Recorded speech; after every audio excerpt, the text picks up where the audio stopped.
In today's episode of the Pathfind Presents podcasts, I have an interesting guest here with me today. I'm with Danny Allen. He is the VP of Marketing at 97th Floor. It's a world-class marketing agency, and if you head over to their website, you will see why they are. They've been working with very interesting and unique brands out there, and their goal is really to elevate people and the brands that they believe in. So really, today we want to talk about this agency's work. We want to figure out what 97th Floor is all about, and also how Danny is thinking about growth. So Danny, welcome to the show. Thanks, Lucas. Of course. So maybe give us, a quick 360 overview. What is 97th Floor all about in your own words? Yeah. 97th Floor is a marketing agency. We've been around for about 17 years. We don't really play in traditional marketing. We don't do print or radio or anything like that. But when it comes to digital, pretty much anything within digital marketing, that's where we live. We like to combine as many types of strategies or channels as possible. There's a lot of gains to be had there, but anything within advertising, SEO, content, email, CRO, you name it, we're there. Something that's a little bit unique about us and our structure from an agency perspective is that we provide an entire team of marketers to every one of our clients. I mentioned some of those channels, right? We have an SEO marketer, a PPC marketer, a content marketer, a designer, a CRO specialist, all of these people on teams, and every one of our clients gets that entire team that they get to work with. Regardless of what we're doing, even if we're just doing an SEO campaign, the idea there is that we think the best marketing out there is when silos are being broken down, and frankly, most agencies and in-house teams too, they can't or won't break down these silos, and so you often get this kind of single focus with your SEO campaign that you're not looking at the implications for PPC. You're not looking at the implications for everything else around you. And so that's what we're trying to avoid. And that's what we do best at 97th Floor. Okay, very, very good. That gives us a good insight. Now, tell me, what would be the types of companies you work with? Like what sort of, what is a company that is a great fit with 97th Floor? Is there certain sizes, certain industries, certain, missions, visions that you guys generally support? Maybe tell us a little bit about that. Yeah. I mean, at the end, our mission statement is to elevate people and brands that we believe in. Starting with people, actually, you can talk to brands in a second. That is so key to our mission, and people comes first in our mission statement on purpose. It's because we feel that marketing can impact people for good. It can bring people joy. It can bring people relief. It can bring people a sense of belonging and inclusion, depending on how it's done, right? So some of the people that we're after at the end of the day include, yes, our clients, our points of contact, the people that we work with. So that's CMOs, that's heads of digital, head of SEO, head of PPC, whatever it be. And we are trying to help them become rock stars. We're trying to help them grow in their roles, help them get that raise, help them get that next job that's important to them by doing fantastic work with them. But beyond that, we really care about our clients, or our clients' consumers, the people who are purchasing. We're really cognizant of what our marketing, the messaging, the methods, how that impacts those people at the end of the day, making sure that it benefits them.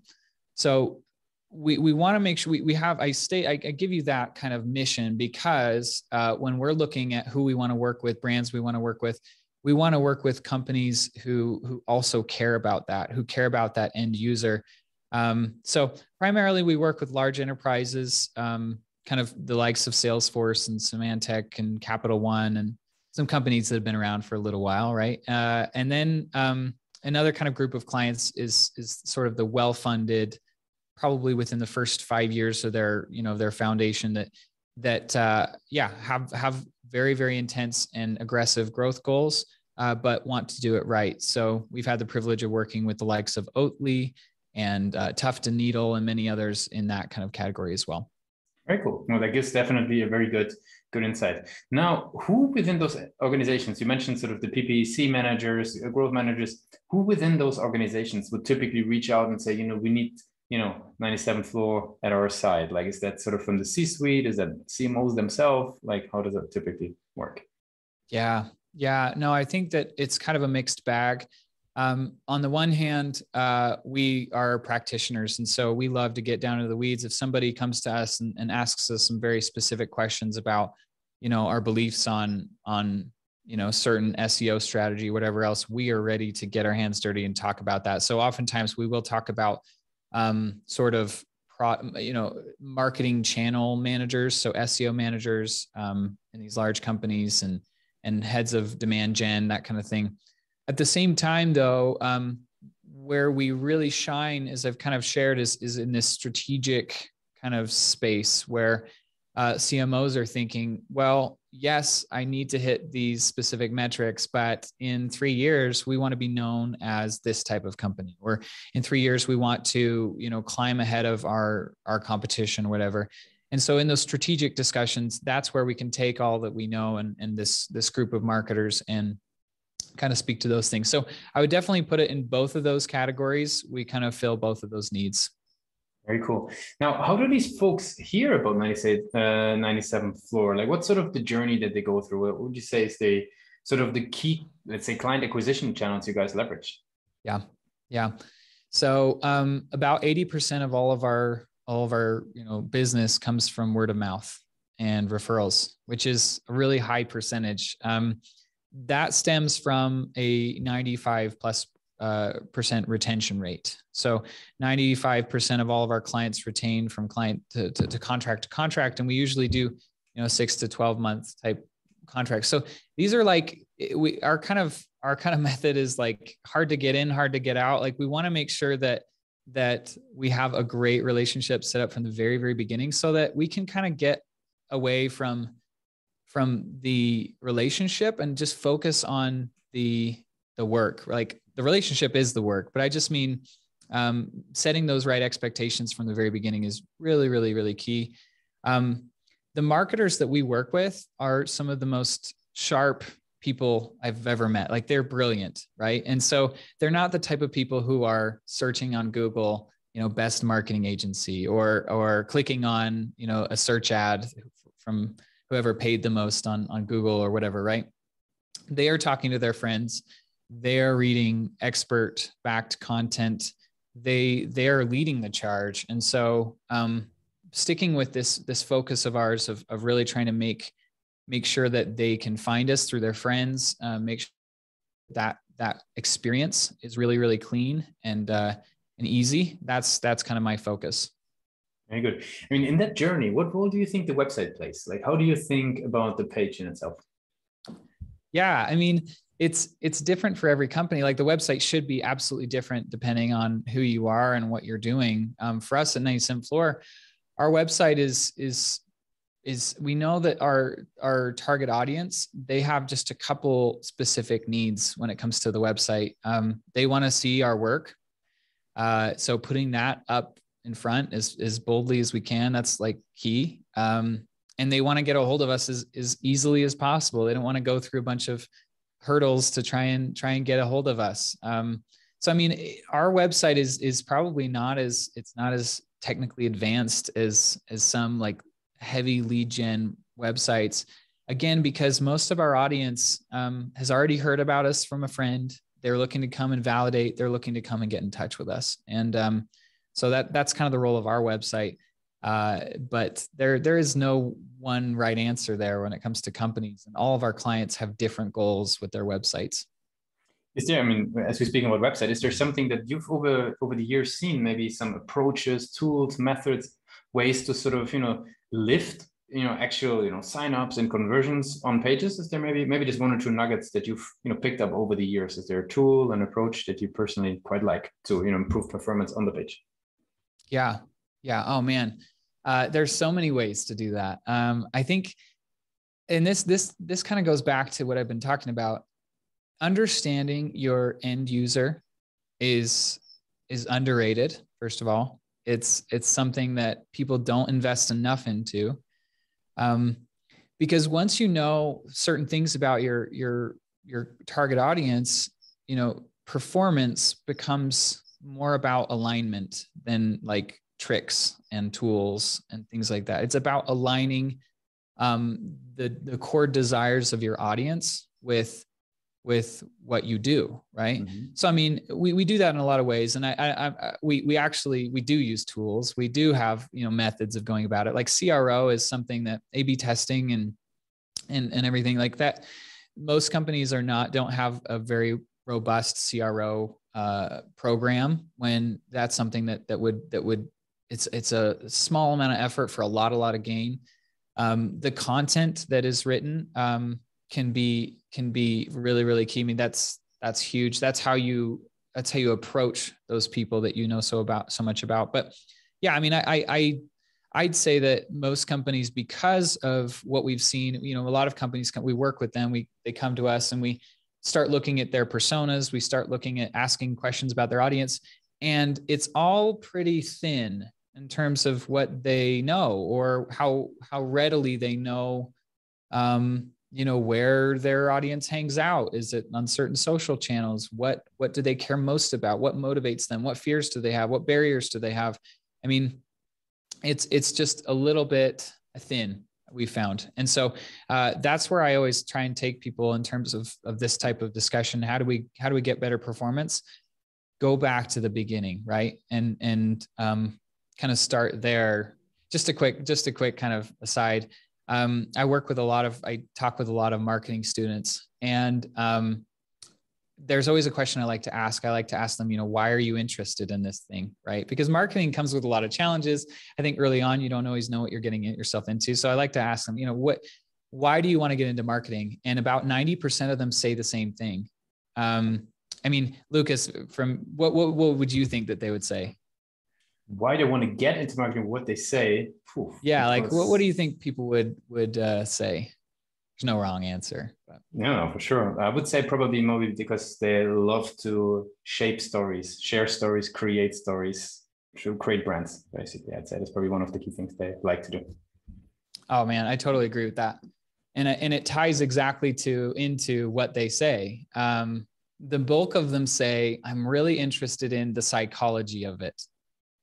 I'm really interested in the human of it, right? Like how do we tell stories that make humans take action? How do we like understand humans? So what happens is they're all interested in psychology and how marketing gets to the heart of that.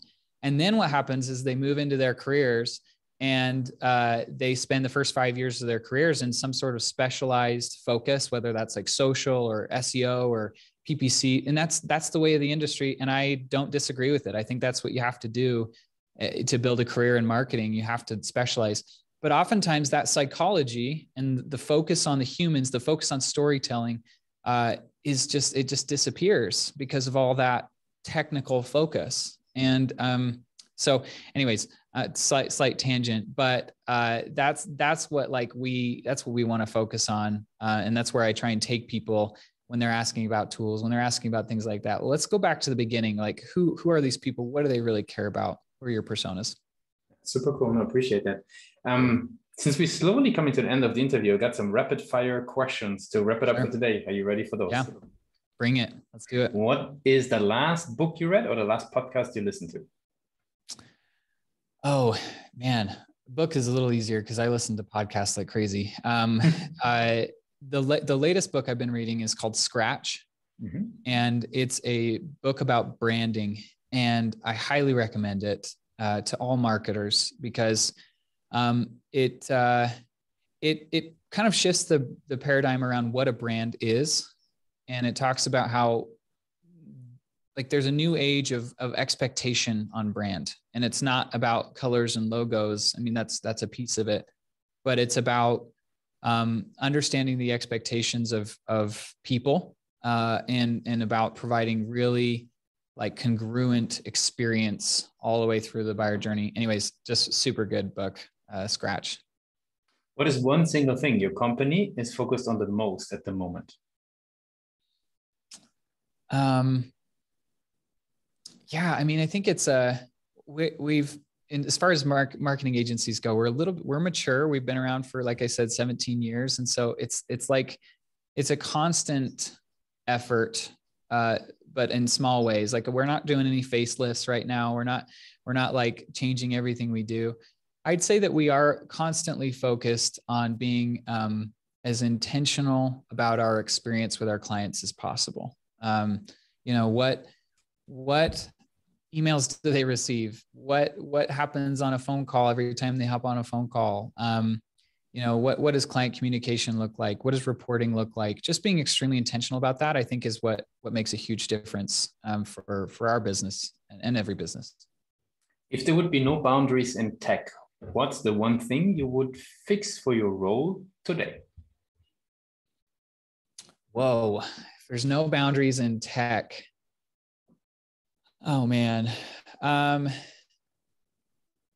Yeah, well, I mean, this is, I guess, an interesting take. I guess like we're seeing right now in tech and marketing tech, and especially like the search engines, email providers, those types of things, is naturally and rightfully a big kind of shift towards more privacy for the end user. And I think that's absolutely appropriate given what marketers have done with people's data over the last decades, right?